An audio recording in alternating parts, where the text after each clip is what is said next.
con idéntica pasión. Alma sin transmutación,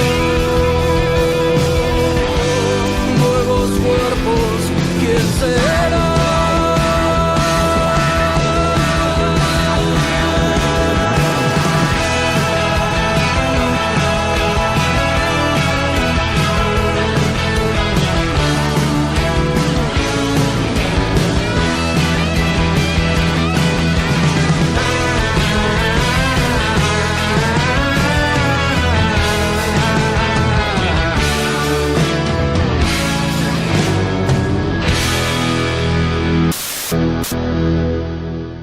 Hola, hola, tengan ustedes una muy buena jornada, bienvenidos nuevamente a Políticamente Incorrectos, bienvenidos a la Casa del Intercambio, a la Casa de la Cultura y de la Discusión, para hablar sobre el balance y lo que dejó toda esta semana de resultados electorales, motivo de las elecciones internas, ¿no? Todas las discusiones, los intercambios que han existido, los resultados finales y, por supuesto, tener de la voz de sus protagonistas en el departamento, analizar las votaciones que han tenido lugar y que también han ocasionado, bueno, ese intercambio entre los partidos, ese intercambio entre las facciones dentro de los partidos que incitan a la discusión, incitan a hacer de la democracia ese campo, ese lugar para crecer, para construir un mejor país, para construir una mejor nación.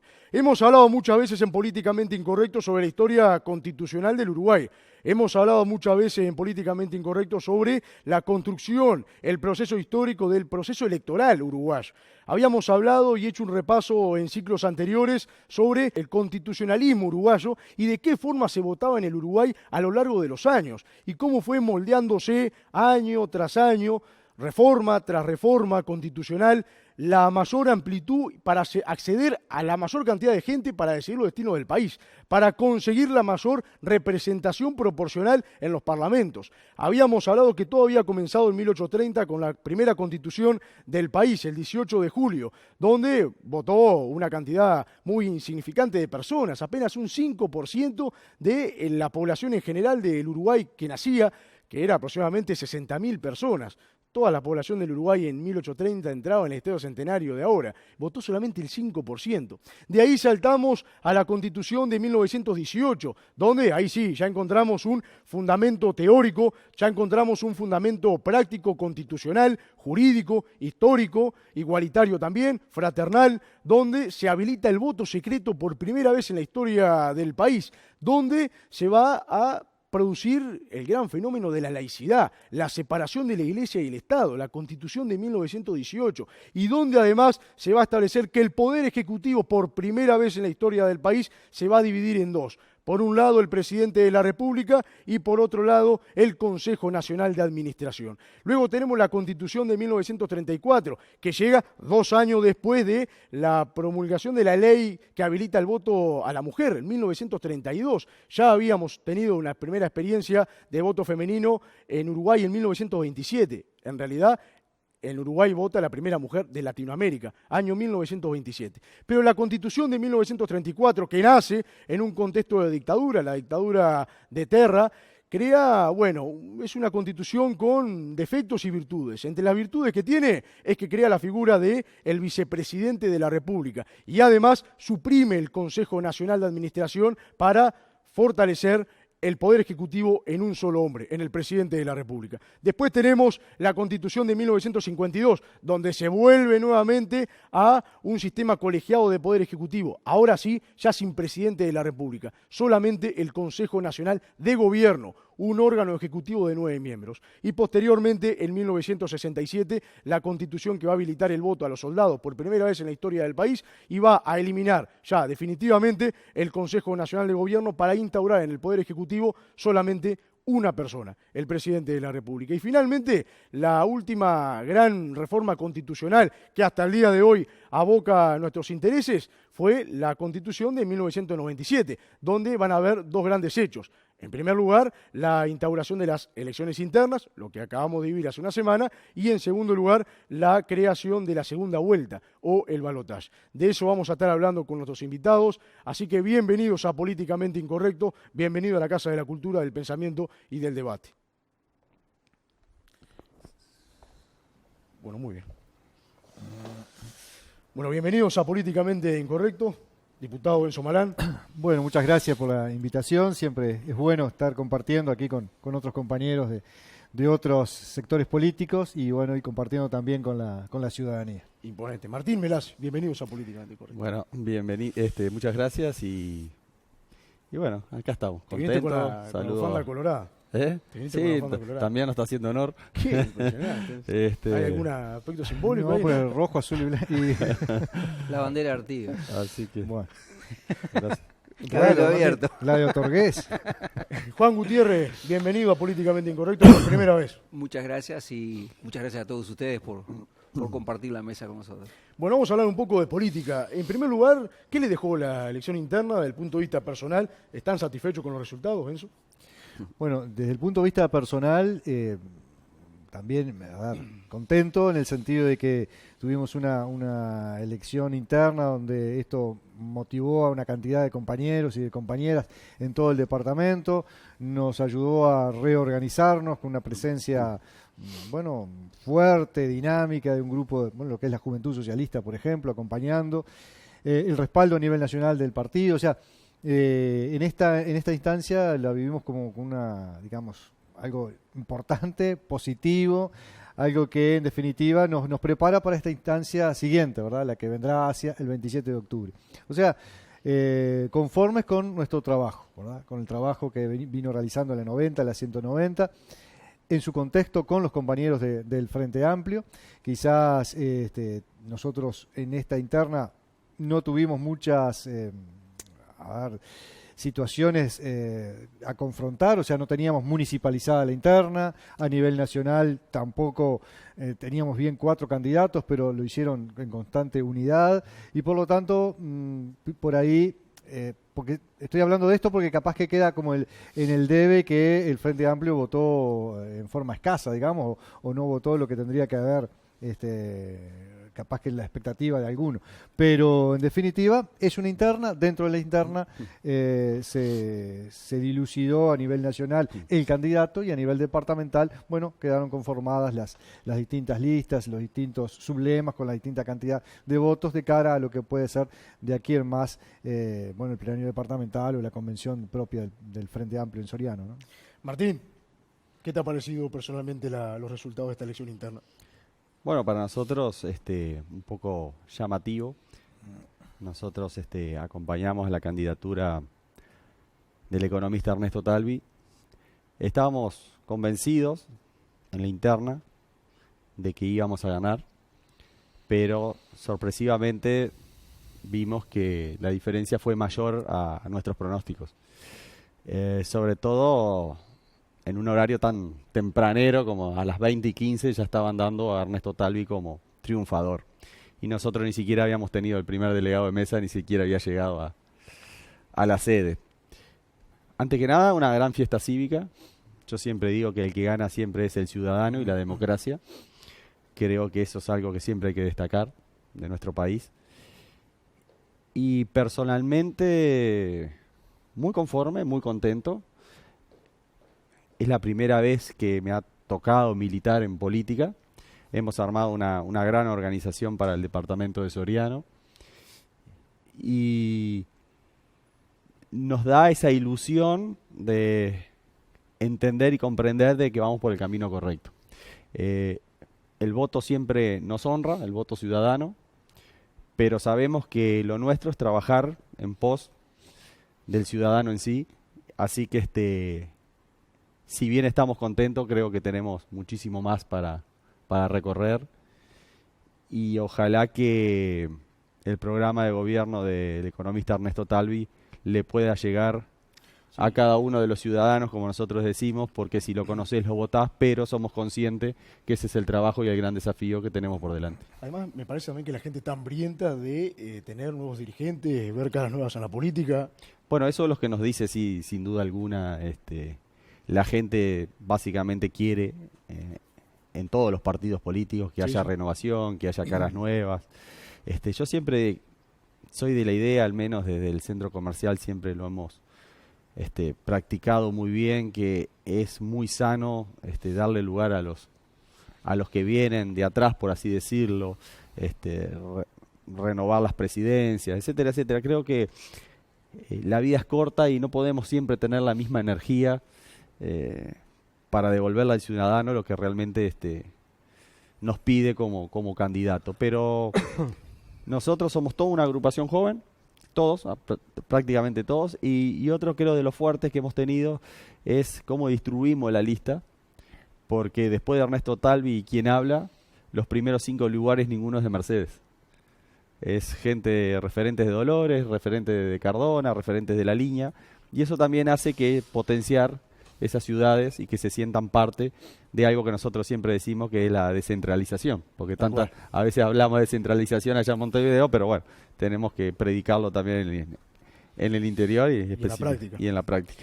Juan, ¿tus impresiones cómo han sido?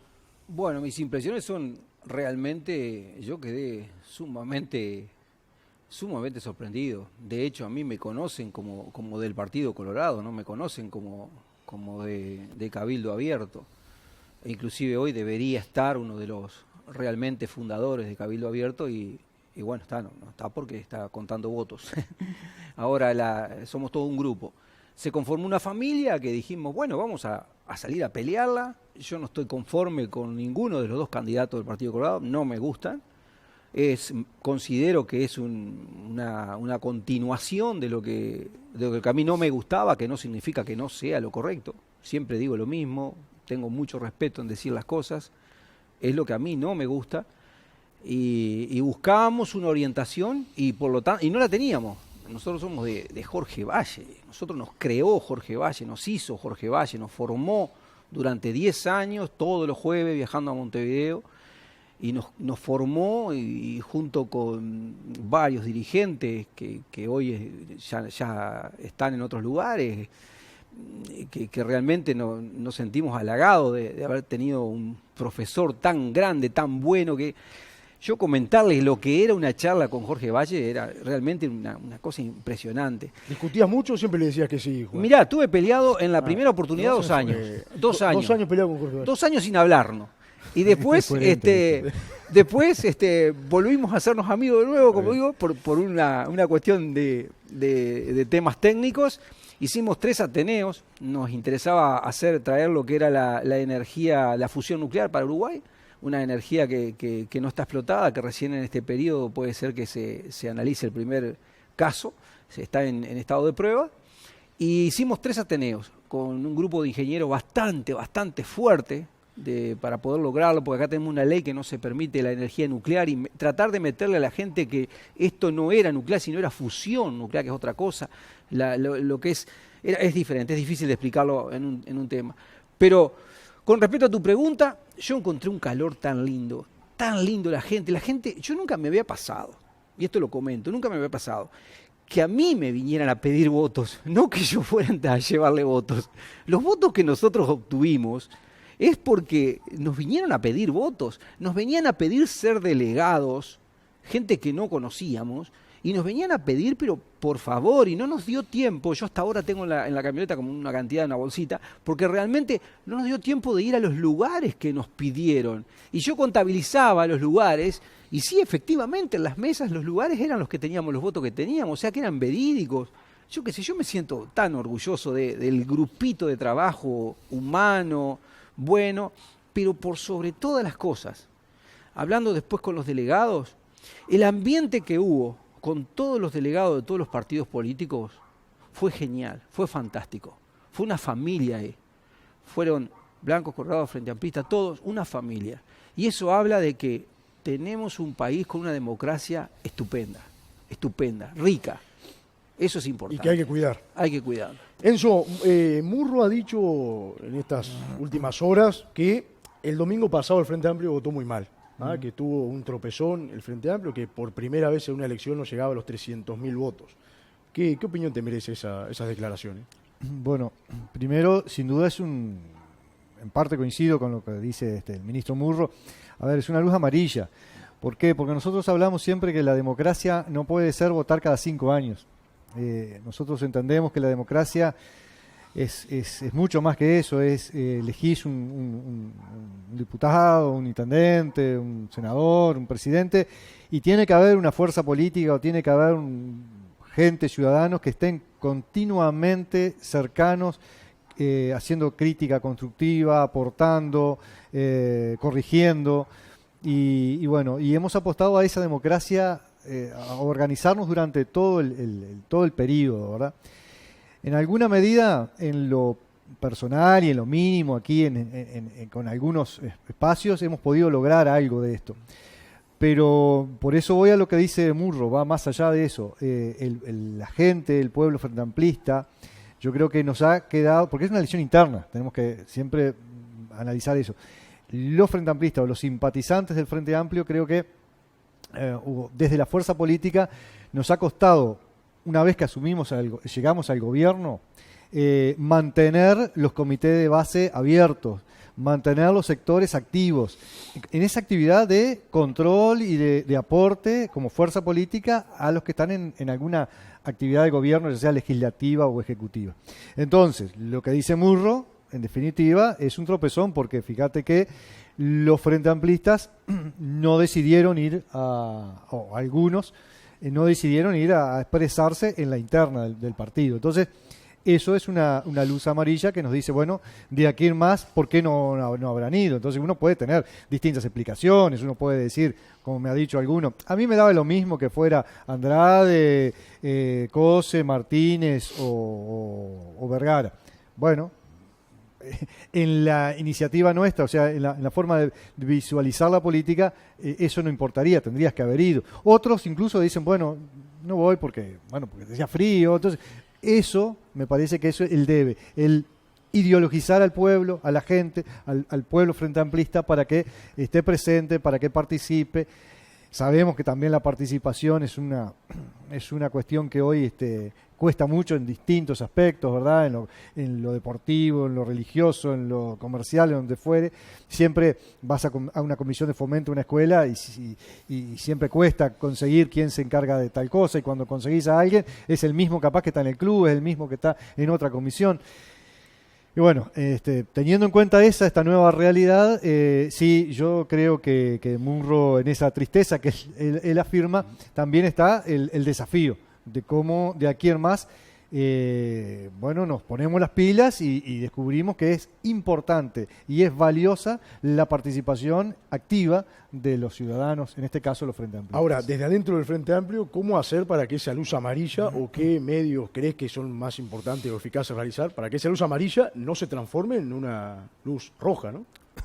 Bien, hay que todos los sectores, el Frente Amplio está conformado por distintos sectores. Cuando hablo de los sectores, hablo del Partido Socialista, el Partido Comunista, el MPP, vertiente artiguista, etcétera, y los comités de base, o sea, las bases, que son los que no representan un sector. Bueno, tenemos que, mirando al 27 de octubre, ponernos las pilas y decir, bueno, a ver, qué cosas hemos hecho bien y que tenemos que comunicarlas mejor para entusiasmar, para reencantar.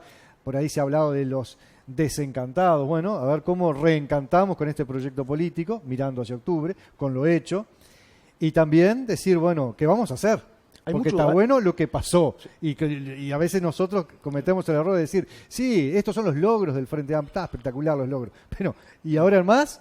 ¿Qué vas a hacer? ¿Cuáles son las nuevas iniciativas en las distintas aspectos? ¿Y crees que hay muchos desencantados en eso? ¿Cuál es tu apreciación personal? Cuando salís a la calle, ¿te das cuenta de que hay un ambiente de desencantamiento de la fuerza política Frente Amplio, o ves que no? ¿Te parece que está todo casi igual hace 5 años atrás? Bien, primera cosa, en la salida que hemos tenido, eso me parece también importante, porque hoy alguien decía de la democracia y de la fiesta de la democracia. La salida que hemos tenido durante los 4 o 5 años por todo el departamento, los barrios, y ahora justo para la elección interna, uno encuentra respeto en la gente. Gente que se acerca y agarra la lista, o te recibe, dialoga, pero nunca recibimos una falta de respeto o una agresión.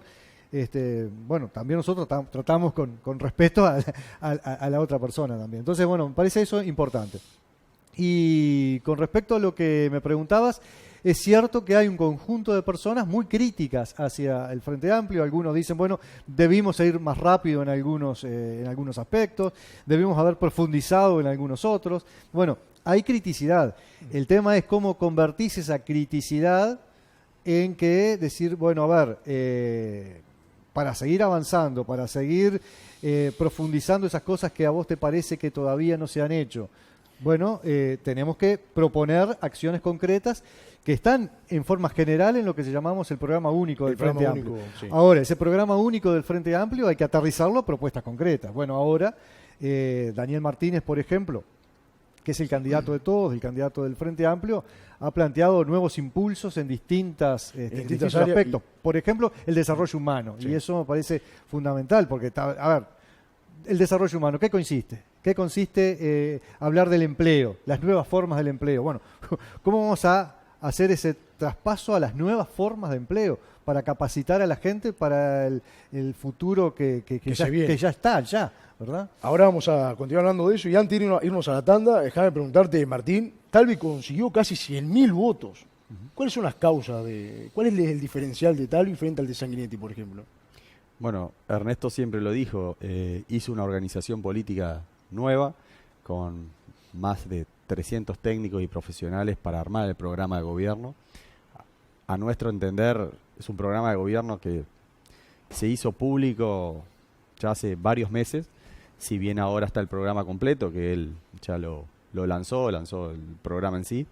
Creo que el éxito de Ernesto, que es una persona que ha estudiado la realidad económica y social del país durante 21 años, conoce los casos más exitosos de varios países del mundo, entre ellos siempre menciona a Chile, en algunos puntos obviamente, no en todos, sobre todo en materia económica, y creo que eso es lo que la gente quiere, un cambio. Nosotros decimos y entendemos que en el mundo hay que copiar y pegar lo que se hace bien, y Ernesto lo ha sabido transmitir con un lenguaje sencillo para ser un economista, porque todos sabemos que los economistas a veces no es sencillo entenderles. Habla del plan que tiene Bareliano de la educación, habló sobre la seguridad, habló de todas las áreas temáticas, más de 40, 45 áreas temáticas, y creo que es una figura nueva, una figura creíble, con un equipo tangible, visible, muy capaz, que trabajan silenciosamente para servirle al ciudadano sin pedir nada a cambio. Y eso es otro de los, creo que de los grandes organizaciones que él logró. Tener referentes en todo el país, personas como en mi caso, que yo soy un empresario, que he servido también a la sociedad de otro lado, pero entendemos que es hora de comprometerse, trabajar todos en conjunto con todos los partidos políticos, porque nos necesitamos entre todos. Y siempre decimos, podemos tener matices, podemos pensar diferente, pero por sobre todo siempre tiene que estar el respeto, la tolerancia y trazar una línea que, por más que uno piense un poco más a la izquierda, un poco más a la derecha, el camino del medio es el camino correcto y el camino que tenemos que seguir. Ahora, es un hombre que viene de la academia, ¿no? Es un Sin duda. tipo muy intelectual. ¿Cuál es el peso de la academia en la política de ahora para ti, Martín? ¿Crees que es importante introducir en la política académicos, intelectuales, pensantes? Mira, desde mi punto de vista sí es muy importante, pero no es lo único. Creo que lo más importante es tener la capacidad de ver personas que tienen la competencia, la capacidad de dirigir los lugares que se lo va a ubicar. No necesariamente siempre hay que ser un académico, pero sí, Ernesto dice que en las altas gerencias tenemos que poner a las personas más capaces. Vos decís en cada departamento colocar a los más capaces de cada área. Exactamente. Vale. Los más capaces en cada área y armar directorios con personas con grandes capacidades. Por ejemplo, yo no podría integrar un directorio de UTE cuando ni siquiera soy un estudioso del kilowatt, etcétera, etcétera, etcétera. Eso está claro. Y sabemos que en esto de la política esa repartición de cargo ha existido siempre. Y Ernesto dice, el tema del clientelismo y el amiguismo conmigo se terminó. Nosotros firmamos un código de ética para arrancar, donde no solamente es en lo político, sino en lo personal y en la parte empresarial. Así que quien viene a servir, quien viene a integrar ciudadanos, viene a servir y no a servirse de la política. Eso es lo primero que tenemos que decir.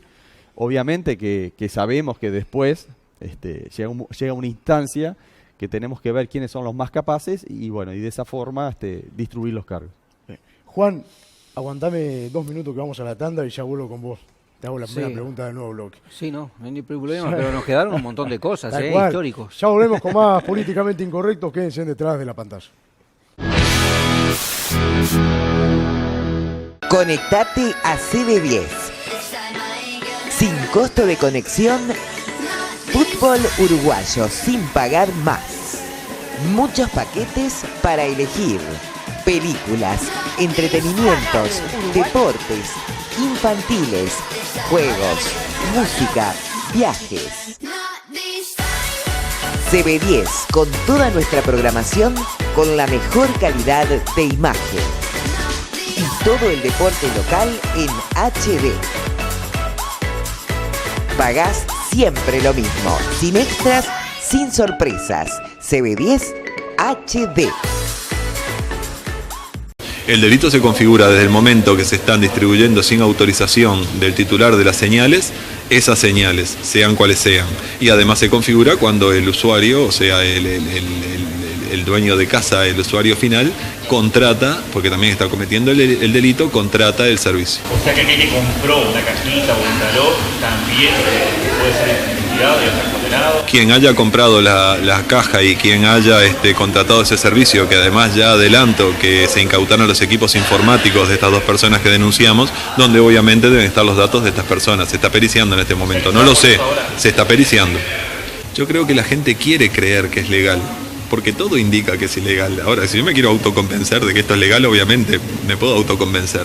Pero desde el momento que tú estás contratando con alguien a través de Facebook, que nunca le ves la cara, nunca te da un documento, nunca te da un recibo, nunca tenés un teléfono donde preguntar algo, nunca tenés un teléfono donde presentar una queja, obviamente acá hay algo que no está funcionando bien. Ahora, que si a eso le sumás la forma de transmisión que tiene, insisto en el anonimato de quien lo provee, todo indica de que algo malo está funcionando y a eso le agregamos el bajo precio, obviamente esto no puede ser legal. Ahora, si tú te querés autoconvencer de que es legal, no tengo forma, pero que todo indica que es ilegal a un usuario no experimentado, creo que es indiscutible. Obviamente que hay preocupación de parte de todo esto en toda la industria. ¿Quién denuncia específicamente? Bueno, acá tenemos un tema, en realidad esto afecta a toda la industria, pero más que nada, y no es por establecer un orden de prelación, pero la industria nacional la está destrozando la parte de quien genera contenidos, quien hace programas de radio y de televisión, y también está afectando a las empresas, todas las empresas intermediarias entre los canales internacionales y los canales y el usuario final. Queridos amigos, a partir de este domingo vamos a estar junto a ustedes a las 12, al mediodía, acompañando su aperitivo, su reunión familiar del fin de semana, con un programa especial dedicado a difundir buenas imágenes. A partir del domingo estaremos mostrando imágenes de la zona, imágenes de la región y imágenes también del mundo, porque a través de Soriano Viajes y de CB10 estaremos junto a ustedes si ustedes nos permiten acompañarnos en el aperitivo. Haciendo las valijas, así se denomina este programa que vamos a comenzar a disfrutar a partir del próximo domingo a las 12. Están todos invitados. Los esperamos. Y ya volvimos con más políticamente incorrectos con otros invitados, hablando de historia, de política, hablando de pensamiento, hablando de cultura. Juan, te quería preguntar, tú que sos uno de los defensores de la candidatura ahora de Guido Manini Ríos, ¿qué opinás de su afirmación este último mes, creo que fue en mayo, a fines de mayo, cuando dijo que en este país delinquir era casi gratis y la justicia hace agua? Totalmente. ¿Coincidís con él? Coincido plenamente, pero hay un problema, si coincidiré, que denuncia a los 31 ediles por violar la Constitución. Está claramente en el artículo 295 que se están quedando con el dinero del pueblo y después, de hecho, de la violación siguieron, la justicia aprobó que archívese, entonces sí habrá que cuidar la delincuencia. Eso por un lado. Pero por otro lado, yo quería hacer referencia a que no seas discriminatorio, porque si a ellos les preguntaste algo tan lindo, tenés que preguntarme algo tan lindo a mí.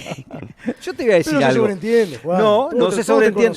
Todos te conocemos. No se sobreentiende. ¿Por qué? Porque el programa del partido Cabildo Abierto es un programa que se genera 60 días antes de la elección, en la cual en esa decisión se dice: voy a salir a trabajar por lo que la gente está necesitando. ¿Quién era la gente? Como tú dijiste, la primera Constitución, cuando se firma la primera Constitución, la firman los vecinos. Los vecinos, tú hablabas de que no toda la población no entraba en el Estadio Centenario, usando tus palabras. Yo te digo que los vecinos no entraban acá en el canal, porque los vecinos no eran el pueblo. Estamos de acuerdo que los vecinos eran las personas que tenían en su casa, era el patriarca, era un sistema semi-patriarcal, en la cual tenían los esclavos y todo lo demás, entonces venían a votar esos. Vamos a aclarar un poquito los puntos porque a veces no es una cosa clara. La gente dice, lo eligieron, no. Yo te corrijo en ese detalle, aunque seas profesor de historia. Y después lo otro es, ¿por qué 1820? Y ahí arranca, porque en 1820 Artigas recibe la orden de retirarse a tomar Yapeyú, y ahí es un lugar que hoy se conoce después, más adelante, como la frontera con Paraguay, el lugar donde nació San Martín. Pero, si vamos al caso, nosotros estábamos regidos por el virreinato del Perú, y acá no había ni Argentina, ni Uruguay, ni Bolivia, ni Paraguay, ni Chile. Entonces, ¿por qué dicen que se fue al Paraguay el éxodo? No, él se fue a cumplir una orden. ¿Y quién lo mandó a cumplir una orden? Lo mandó la línea. Y nosotros tomamos ese lineamiento de ser un tipo responsable con el país, de ser responsable, y fíjate el pueblo que lo siguió. Lo siguió todo el pueblo. Gauchos, mujeres, indios, y eso es lo que está haciendo Manini Río hoy, ahora. El pueblo lo está siguiendo a él. Lo está siguiendo en todo su aspecto, con una confianza plena de que él va a hacer lo que nosotros necesitamos que se resuelva: seguridad, enseñanza, o sea, la educación, vamos a referirnos. Y para eso discuto a full de que realmente no necesitas tener muchos libros, sino tener el mejor de los sentidos, que es el sentido común. Si vos tenés algo que no evoluciona, que no crece, que ha estado mucho tiempo frenado, parado, como por ejemplo tu salario, como por ejemplo la industria, como por ejemplo la empresa, como por ejemplo hoy el país, entonces claro que Munro diga que es un desastre, obviamente, que la política digamos todos que no tenemos ninguna oportunidad, es lógico que ocurra, y por ahí nace Cabildo Abierto, y nace con ese sentido de un programa pueblo, que es lo que están haciendo las personas que no se ven en escena, que están detrás de Cabildo Abierto y que están en este momento armando esto que va a ser lo que es el triunfo posible en octubre. Esa es la idea. Bien, Juan, déjame autocorregirte una cosa que dijiste sobre la 1830, porque se ve que estás con los oídos tapados y no escuchaste bien, pero afirmé que el 5% votaba en aquellas constituciones, que en realidad fueron las elecciones de agosto, el 1 y el 8 de agosto de 1830, un mes después de la constitución, o sea que esos vecinos. En segundo lugar, los esclavos en el 1830 eran muy pocos. Yo te aconsejaría que leas un poco el acta de algunos estudios de historiadores. Y decime dónde había alguno. De historiadores. No, y decime alguno.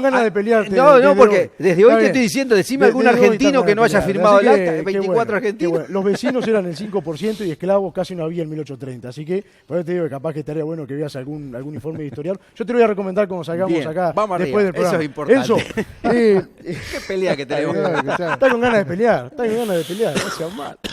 Sí, bueno, Enzo, ¿y qué opinas de esta emergencia de votantes de Guido Manini Ríos? Casi 50.000, ¿no? Es una sorpresa. Sí, sin duda es una sorpresa, una preocupación, ¿verdad? Porque primero, hoy te decía que nosotros teníamos un programa único, programa que hace tiempo que viene conformándose y a lo largo y ancho del país, en las regionales, en los comités de base, en un plenario nacional, etcétera. Bueno, se conforma ese programa. Estaba escuchando, bueno, una persona que viene a solucionar todos los problemas, ese mesianismo. Me parece que a veces llevando adelante una propuesta que le parece y está. Me preocupa en esa visión que se dijo recién, ¿no?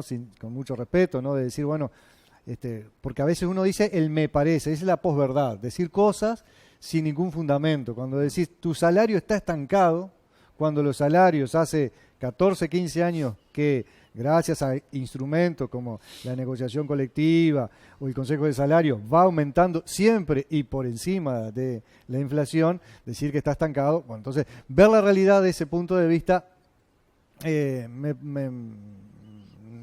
preocupa, y me preocupa que haya gente que en definitiva a una persona que fue comandante en el ejército, que tuvo la problemática que tuvo, que se fue cesado, a veces ocultando algunas informaciones que después por ahí nos dimos cuenta que los militares sabían y ha pasado muchísimo tiempo y no se ha avanzado en ese sentido. Bueno, me preocupa que haya gente que en definitiva confíe ciegamente, como se decía, no en un programa colectivo o en un grupo, en un sector, sino confía ciegamente en esa persona. Es una preocupación, ¿verdad? Pero como estamos en democracia, y por suerte, puede participar cualquier persona, tener las adhesiones, y si hay grupos con sesgos militaristas, y bueno, está bueno que se presenten, porque entonces va a tener esa adhesión de aquellas personas que dentro de una sociedad tienen esos sesgos militaristas, y está bien que se expresen allí. Está bueno. Martín, y Talvi dijo hace unos días, unas pocas horas, que en realidad no estaba dispuesto a integrar a Manini al futuro gobierno de coalición, ¿no? Exacto. Manini Río, yo comparto parte de las palabras, lo que dice el diputado Malán. No sé si la persona más idónea para decir que viene a oxigenar de alguna forma la democracia. La verdad que son temas que yo prefiero que el tiempo nos dé la verdad, pero sí me llama la atención cuando Juan dijo que no encontraba en el Partido Colorado, en ninguna de sus dos figuras, no sé, un programa de gobierno o más de lo mismo, creo que fue lo que dijo. La verdad que, sobre todo cuando dijo que era un gran seguidor de Jorge Valle. Y vaya casualidad que fue Jorge Valle el que fue a buscar personalmente a Ernesto Talvi. Y que él mismo le dijo, bueno, ahora sí me puedo morir tranquilo porque me encontré mi pollo. Eso lo cuenta Ernesto. Y bueno, y después tuvimos que lamentar la pérdida. Entonces existe como una incongruencia en ese pensamiento, pero bueno, lo respeto mucho a Juan, él sabrá por qué lo dice. Pero sí, yo soy de las personas que, como decía Jorge, siempre nos cantó la justa y nos costó muchísimo entenderlo, comprenderlo en esa época cuando nos hablaba. Y el tiempo cicatriza y nos dará la verdad. Yo creo que bueno, que si el hombre entiende que había que abrir un nuevo partido político, por algo será. Capaz que hay que hacer reflexiones profundas. No creo que sea la persona más competente para poder hacerlo, pero básicamente es mi pensamiento. ¿Cuáles son los puntos fuertes, Juan, del programa de Guido Manini Ríos? Y lo más fuerte que nosotros consideramos es que una de las cosas que tiene este grupo es que está conformado porque no está conformado por extranjeros, ni está conformado por una élite especial, está conformado por partidos por gente que son como yo, Partido Colorado, militantes del Partido Colorado, militantes del Partido Nacional, militantes del Frente Amplio. Yo me he encontrado con todo tipo de personas y me han sorprendido mucho. La verdad que me han sorprendido de forma increíble ver gente muy del Frente Amplio, muy blanca, y estar trabajando, inclusive compañeros colorados de alma, que me han dicho, qué suerte que te encontramos acá. Y bueno, y listo. Yo tengo que decir dos cosas. Mi duda, primero a Melassi, y después me gustaría que no se me escapara la pregunta, lo que contestó él, sobre el mesianismo. Pero sí te voy a decir una cosa, Melassi. Mira, yo digo algo así. Yo tengo por escrito el último correo de Jorge Valle cuando venía para acá, para Mercedes. El último correo, el último mensaje de Jorge Valle, en la que me dice, Juan, espérame, voy para ahí, y hay solo otra persona más, que era Alba Caputo, que era las personas que sabían que venía ese día para acá. Te preparo algo, Jorge, te armamos algo. No, tengo que ir a comentarte dos cosas. Y sigo de largo porque mañana es el cumpleaños de Mercedes, y si no me mata Mercedes.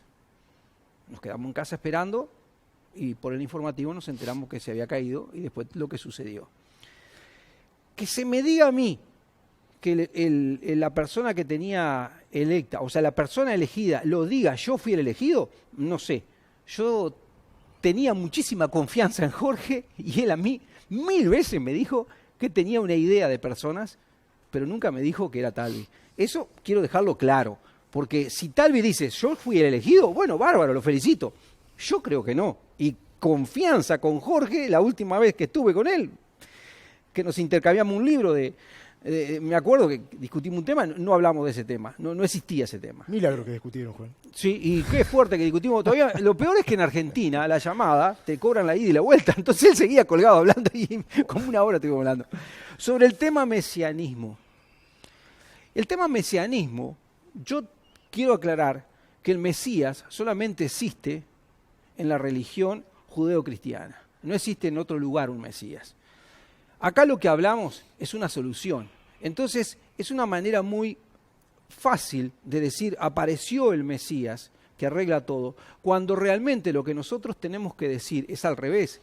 Ya no queda más gente que se vaya, ya no queda más gente que no quiera rajar del Uruguay, ya no hay más muchachos sin futuro, ya no hay más posibilidades de que, por ejemplo, hoy, no ayer, hoy cierra el tambo más grande de Uruguay, el más grande de todos de Uruguay, sale a remate, ya Caputo cerró en Salto, ya no hay nada en Juan Lacase, ya no hay nada en Carmelo. Entonces uno que lo vive, que tiene toda la infraestructura empresarial paralizada porque no existe venta, no tenemos venta, en la que compramos la carne a Paraguay y le compramos la leche a Brasil, entonces no puedo creer que me diga que está todo bien. Entonces, si yo digo que está bien y que para eso aparece un Mesías, no es un Mesías, es una persona con sentido común que todos lo llamamos.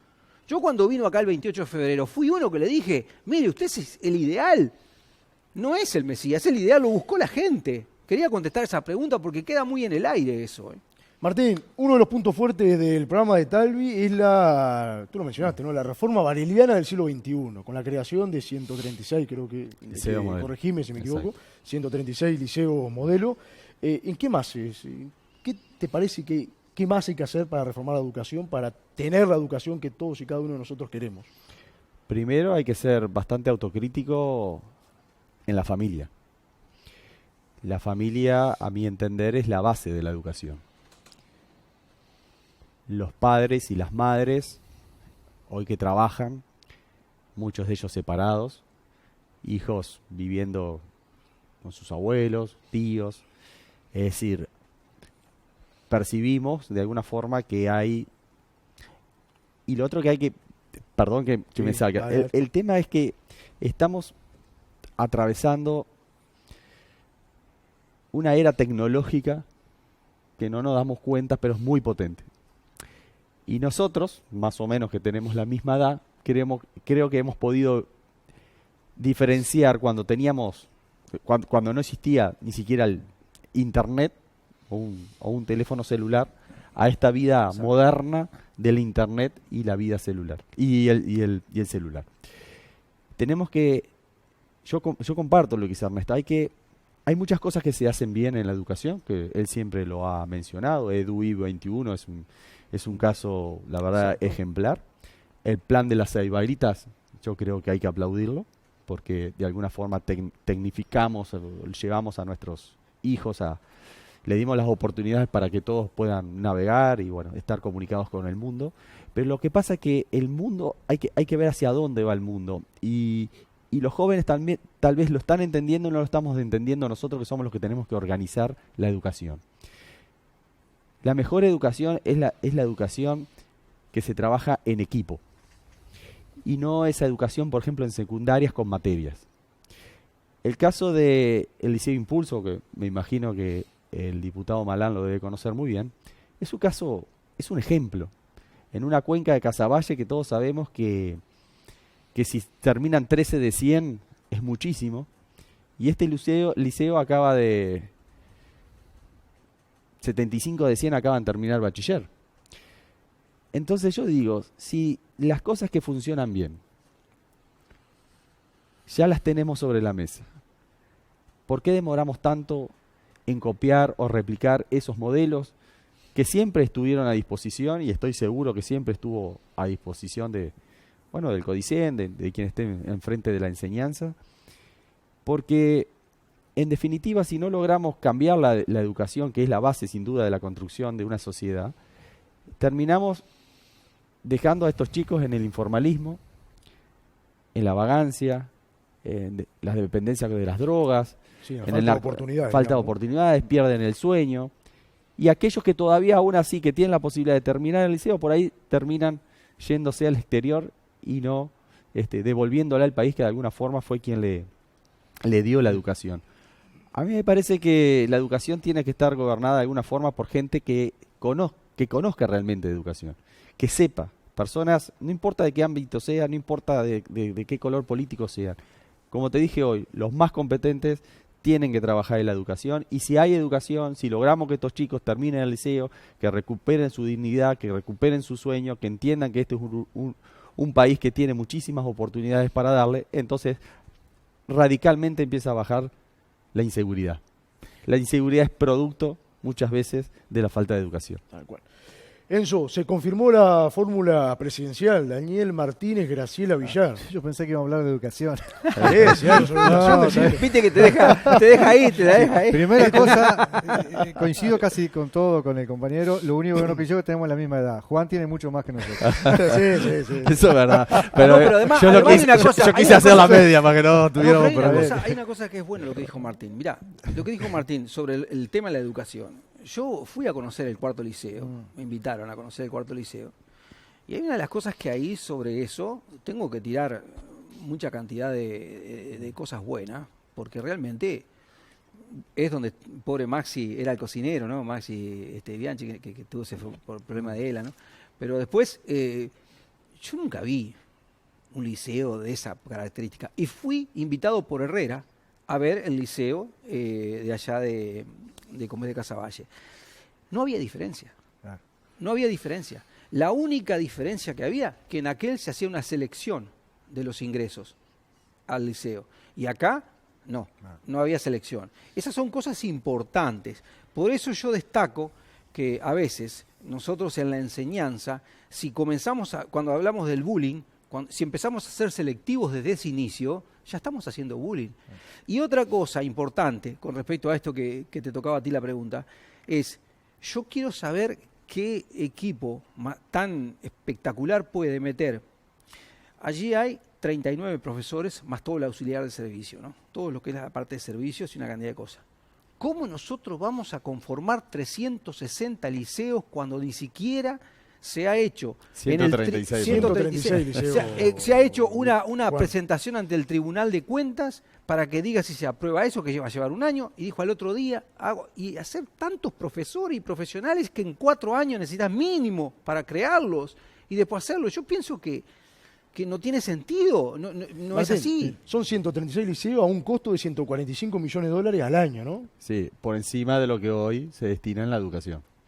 Bueno, él ya lo dijo, es decir, para cosechar hay que sembrar, y sembrar tiene un costo. Pero bueno, la verdad que le tocaba al diputado Malán, la Yo verdad. por decirle lo de la edad de Juan, perdí el turno. Por decirme viejo, loco. Hay que invertir en la educación, la educación es una inversión, no podemos decir que es un gasto. Si ya pensamos que es un gasto, estamos equivocados. Y lo importante es la calidad del gasto y que estén los resultados.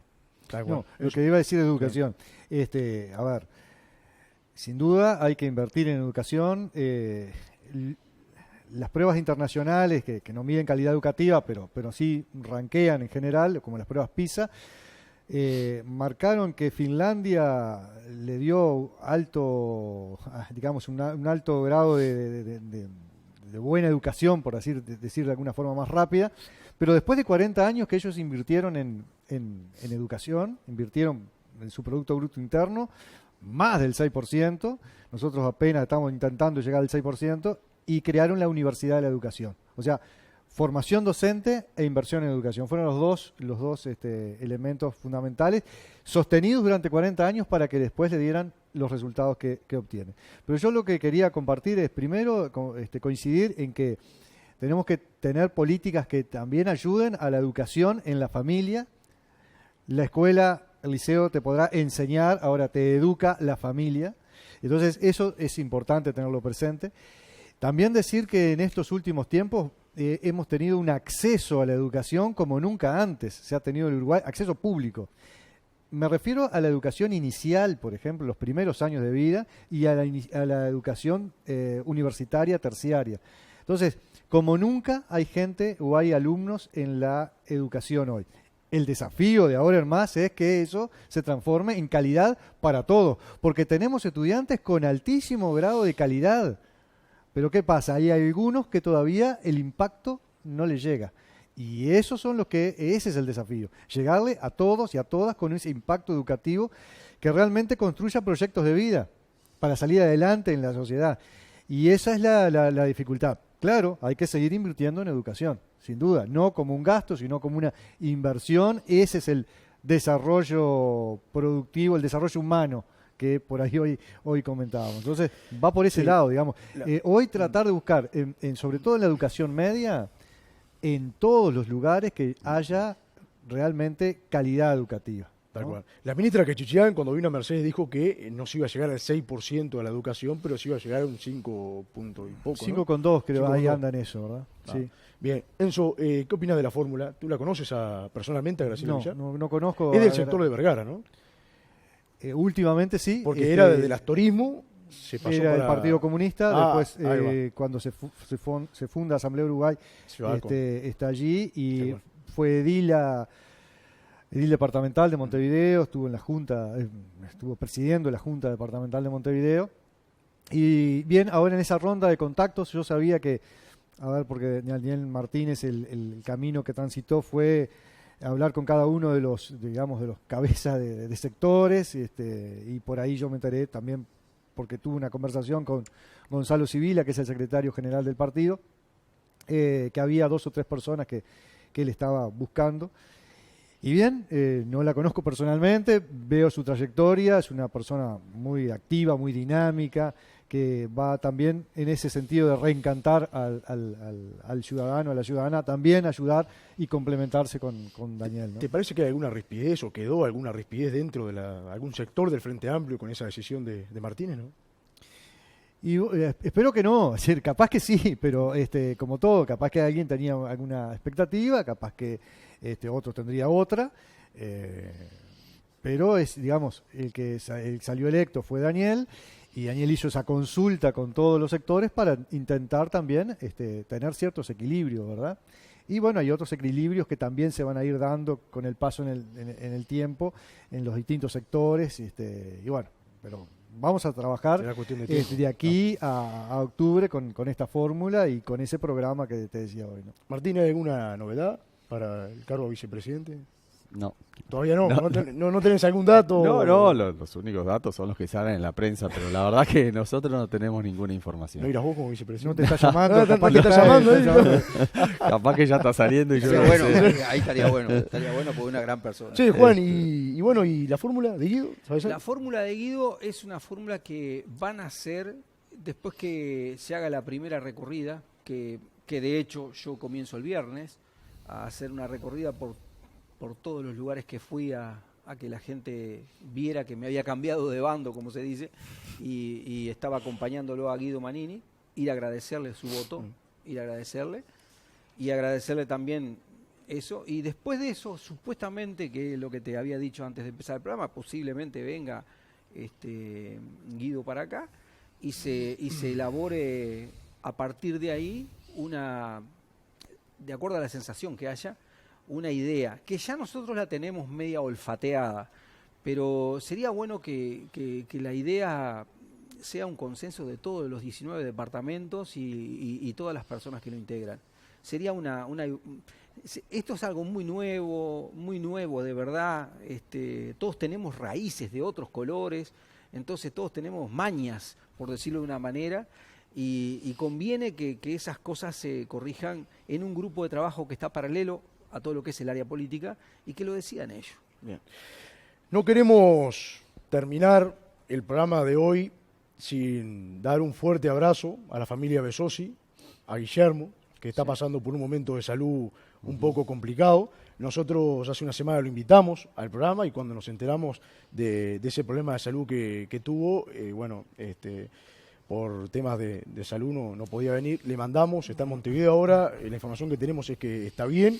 Le mandamos un fuerte abrazo a él, a toda la familia y no tengo la menor duda de que va a estar Guillermo, ya en el departamento de Soriano, sin importar los partidos, todos consideramos de que es un tipo capaz y es un líder nato.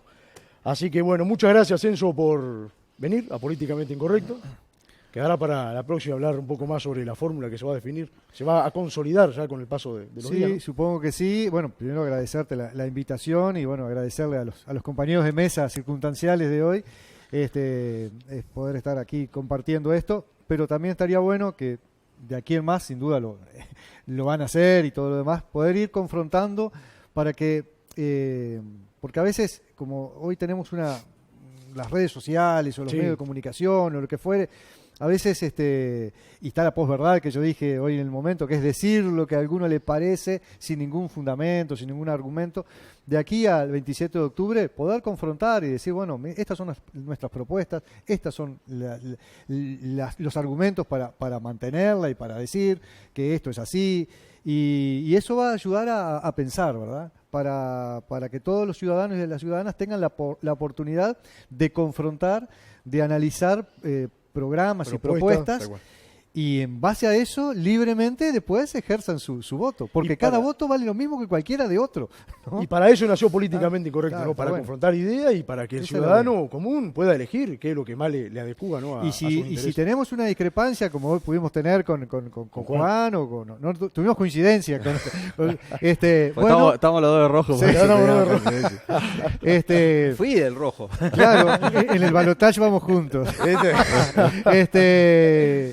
Después vamos a salir y nos vamos a saludar, nos vamos a dar un abrazo, como debe ser y como es, porque somos vecinos. Hoy es el día del abrazo, así que tenemos que cumplir. Somos vecinos de un departamento y así con todos los demás compañeros, ¿verdad?, que están militando, ¿no? Te quedo agradecido. Martín, muchas gracias por venir. Bueno, gracias a ustedes, gracias por este grato momento y bueno, me gustaría también un saludo a Marta y a toda su familia y agradecer a todos los vecinos y especialmente a aquellos que confiaron en esta nueva organización política, aquellos que nos honraron con su voto, a ellos muchísimas gracias y decirles que vinimos para servir, para trabajar, dar lo mejor. Como ya lo dije anteriormente, no importa qué matices podamos tener, creo que en definitiva la unidad tiene que prevalecer por encima de todo y creo que lo que más queremos todos es ese pequeño país modelo que tanto anhelamos todos, así que ese es el anhelo que tenemos todos. Muchas gracias, Martín. Gracias. Juan, por primera vez, muchas gracias por estar en Políticamente Incorrecto. Mira, y además, agradecerte a ti. Porque lo que dijo Enzo es una gran verdad. Esto de que nosotros podamos tener una manera de poder expresarnos al público y decir en forma más periódica, como lo decía Enzo, con su programa real y decir, no, mirá, digo esto porque tengo tal aval, eso es importante. Porque eso genera a la ciudadanía una seguridad sobre la persona que está acompañando. Y la persona genera, a su vez, es recíproco. Entonces yo te agradezco a ti que nos haya llamado. Este lugar debería ser ocupado por uno de los viejos fundadores de 2 meses, ¿no?, que es más joven que yo, que lamentablemente me está contando votos, pero Martín seguramente me está escuchando y lo va a saber. Pero bueno, agradezco muchísimo, le agradezco a él, que tenemos una amistad de muchísimos años, a Enzo de muchísimos años, y esto es la democracia. Bien. Así es. Muchas gracias, Juan. Y de acá nos vamos a casa con Juan porque le voy a dar unos libros de historia para que se lleve, para que lea un rato. Muchas gracias por estar del otro lado de la pantalla. Palo y palo. Nos reencontramos con todos y cada uno de ustedes la próxima semana en Políticamente Incorrecto. Muchas gracias por estar en la Casa de la Cultura y del Pensamiento.